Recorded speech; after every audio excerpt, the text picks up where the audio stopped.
book of Revelation poses a mystery, presented in symbolic pictures, portraying a sorceress prostitute riding on the back of a monstrous, scarlet-colored, seven-headed wild beast. The horrific final scene portrays the beast turning upon its rider and devouring her with tooth and fang, so that nothing is left. What does the vision symbolize? What does the beast represent? Also, the brazen prostitute who sits upon the beast. Some would-be Bible interpreters claim that the mother harlot, otherwise known as Babylon the Great, represents America. But that simply cannot be the true interpretation. For one thing, Babylon the Great sells her sexual favors to all the kings of the earth. That would include America. Furthermore, Babylon the Great is said to make all the inhabitants of the earth drunk with the stupefying wine of her spiritual immorality. What does that mean? In the 47th chapter of Isaiah, the original city of Babylon is also likened to a woman who sits as a queen over the nations and misleads them, not by a powerful military or even through deceptive statecraft, but by her many sorceries and all your powerful spells. Has America conjured up a magical spell and cast it over all nations? Who would believe such nonsense? It is, however, well known that Babylon of old and virtually all the nations of antiquity were not merely ruled over by kings, but the peoples were also very much under the influence of religion. Every kingdom had its court of priests and soothsayers, astrologers and magicians, along with a pantheon of idols and their attendees. Often there existed a high priest, a Pontifex Maximus, who had great influence over the rulers. The relationship was very much like that of a prostitute and her client. The client, or king, would pay the priests for their services, be it fortune-telling or casting spells on one's enemies, or deifying the royalty. In return, the priests were granted grand titles, honors, and riches. The whore of Babylon is also herself described as being drunk with the blood of the holy ones and of the witnesses for Jesus. Indeed, in describing her sudden destruction, the scriptures say, "Yes, in her was found the blood of prophets and of holy ones and of all those who have been slaughtered on the earth." Compared to nations that have existed for hundreds and even thousands of years, America is relatively young, having only been in existence for less than 250 years. Let the phony Bible interpreters explain how America murdered not only the anointed messengers of God, but is also responsible for the blood of all who have been slaughtered. How is it possible that America could be responsible for the scores of millions who have been slaughtered in warfare down through the ages? But concerning warfare, has there ever been a war that was not blessed by the ruling religious authorities, be they gurus, priests, popes, mullahs, or whatever? The Watchtower long ago identified Babylon the Great, not as a political agency, but as the world empire of false religion. Is that an accurate interpretation? Yes, it most certainly is. First, let's define an empire. According to the Watchtower, an empire is a kingdom that rules over nations and kingdoms. So, how does Babylon the Great rule over other nations and kingdoms?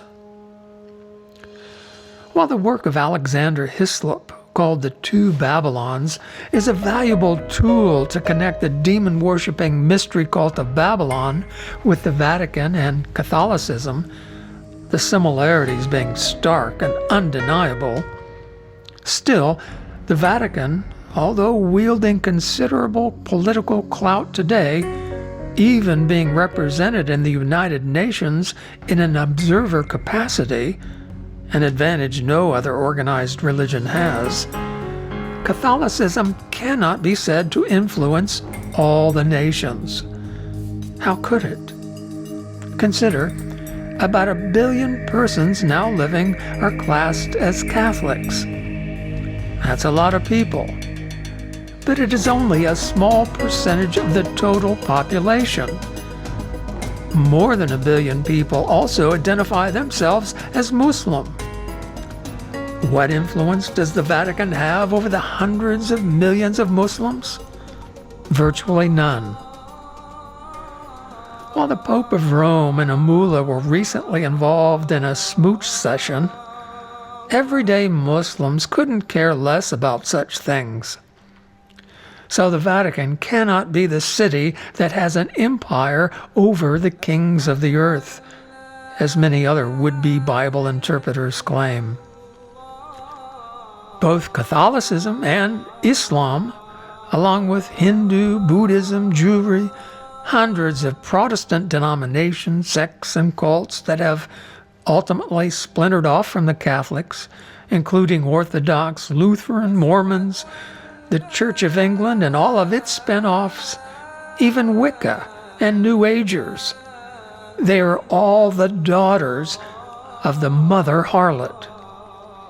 It could even be said that atheists are the spawn of the mother harlot, since false religion not only promotes evolution, but many justify their rejection of God because of the rank hypocrisy of those who falsely claim to represent God. The concluding verses of the 18th chapter of Revelation provide vital clues for deciphering the enigmatic woman seated upon the wild beast. Describing her sudden and violent end, the concluding verse of the 18th chapter of Revelation says, "And a strong angel lifted up a stone like a great millstone and hurled it into the sea, saying, Thus, with a swift pitch, will Babylon, the great city, be hurled down, and she will never be found again. And the sound of singers who accompany themselves on the harp, of musicians, of flautists, and of trumpeters will never be heard in you again. And no craftsman who practices any trade will ever be found in you again. No sound of a millstone will ever be heard in you again. No light of a lamp will ever shine in you again, and no voice of a bridegroom and of a bride will ever be heard in you again. For your merchants were the top-ranking men of the earth, and by your spiritistic practices all the nations were misled." The vision presents Babylon as a place where music is played. What church does not sing hymns? The Mormon Tabernacle Choir, for example, is world-renowned. The great cathedrals of Europe are considered to be some of the greatest architectural feats ever accomplished. As the scripture notes, no craftsman will ever be found in you again. And where do brides and grooms go to get married? Traditionally in a church or mosque. And like the prophecy reveals, the harlot drinks from a cup of disgusting brew, sanctioning abominations such as homosexuality and lesbianism, even in so-called gay marriage. Babylon's merchants of religion are some of the top-ranking men on earth. For example, the late evangelical Billy Graham consorted with every American president going back into the Eisenhower presidency. As regards Spiritism, the president's preacher, as he was called, is also rumored to have been a high-ranking Mason. Masonry is, in fact, a religion which endeavors to transcend all other religions, considering them all valid and none of them false. That means, according to the upper level of Masonic initiates, Allah, Jesus, Krishna, Buddha, Baal, Lucifer, and Jehovah are all equals. The Masonic God alone is considered to be supreme. Religions such as the Latter-day Saints were set up by Masons. This is well known. And, of course, the Watchtower has been secretly infiltrated and influenced by the cult of demon-worshipping Masons from the earliest days up to the present. Masonic religion is promoted in various devious ways. Major events like the Super Bowl, the Olympics, the movie and music awards, and seemingly mundane public ceremonies like the christening of a railway tunnel are all carefully choreographed satanic rituals that make the unwitting viewer an attendee to a demon-worshipping ceremony. Always present are the Masons' symbols of the triangle and serpents. Masons are the foremost behind-the-scenes sorcerers who are misleading the nations through their spiritistic practices. Babylon the Great is described as the Great City. Does that mean it is a literal city like the Vatican? No. A city can symbolize an institution or an organization. For example, Zion and New Jerusalem are described as Jehovah's heavenly city, which, of course, pictures God's kingdom. And since Babylon the Great has existed down through the ages, it has continually changed form while remaining the same enemy of God. As regards ancient Babylon, the great city, originally Babel, was where false religion originated. When God reprogrammed the linguistic capabilities of all those engaged in the ungodly tower-building project under the tyranny of Nimrod, those who found themselves speaking the same language naturally grouped together. It is well known that Chaldea is the cradle of civilization, from where all the various language groups were dispersed. But having already been submerged in the cult of Nimrod, the various families of Babel who were scattered to the four winds took their demon religion with them. Eventually, Babel became a great city again, renamed as Babylon, which was the seat of an empire that dominated a large part of the earth. Babylon features prominently in Bible history and prophecy because of the role it played in destroying Jehovah's city, Jerusalem, and it held God's people in captivity. What about the beast, the scarlet-colored seven-headed monster? What does it signify? The angel who relayed the revelation focused more upon the beast than the harlot, expounding a riddle, saying to John, "The wild beast that you saw was, but is not, and yet is about to ascend out of the abyss, and it is to go off into destruction. And the inhabitants of the earth, those whose names have not been written in the scroll of life from the founding of the world, will be amazed when they see how the wild beast was, but is not, and yet will be present." This calls for a mind that has wisdom. The 7 heads mean 7 mountains, where the woman sits on top. And there are 7 kings. 5 have fallen. 1 is, and the other has not yet arrived. But when he does arrive, he must remain a short while. And the wild beast that was, but is not, it is also an 8th king, but it springs from the 7, and it goes off into destruction. The angel situates John in both the present and the future. That can be confusing. That is why this calls for a mind that has wisdom. Speaking to the apostle from the point of view in the first century, the angel spoke of the 7 heads of the beast corresponding to 7 mountains. Some have tried to relate the 7 mountains to the supposed 7 hills of the literal city of Rome, but clearly the angel was speaking of symbolic mountains, mountains being used throughout prophecy to represent governments. The 5 kings that had fallen is from John's point of view in the first century. Those 5 are Egypt, Assyria, Babylon, Persia, and the Grecian Empire. The one that is, again referring to the first century, was Rome.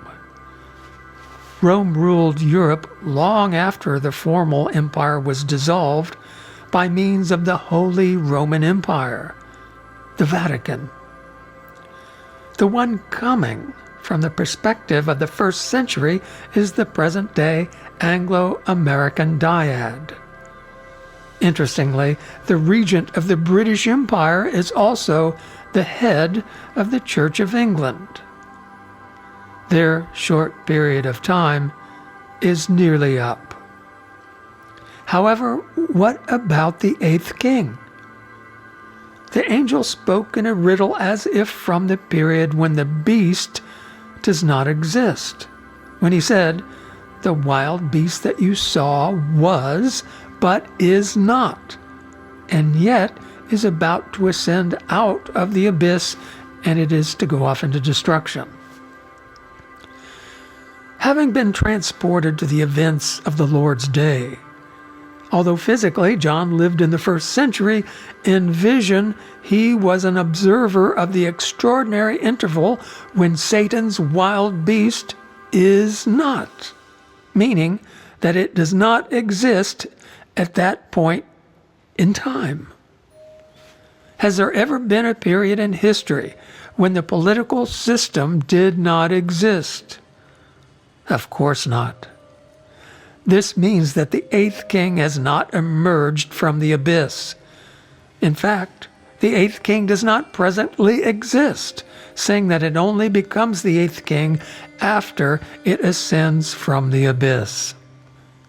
Unfortunately, Jehovah's Witnesses are laboring under the delusion that the League of Nations was the 8th king, which in itself is ridiculous, saying that the United States was not even a member of the League. Supposedly, the United Nations is now the 8th king, having emerged from the abyss in the aftermath of the dissolution of the League of Nations.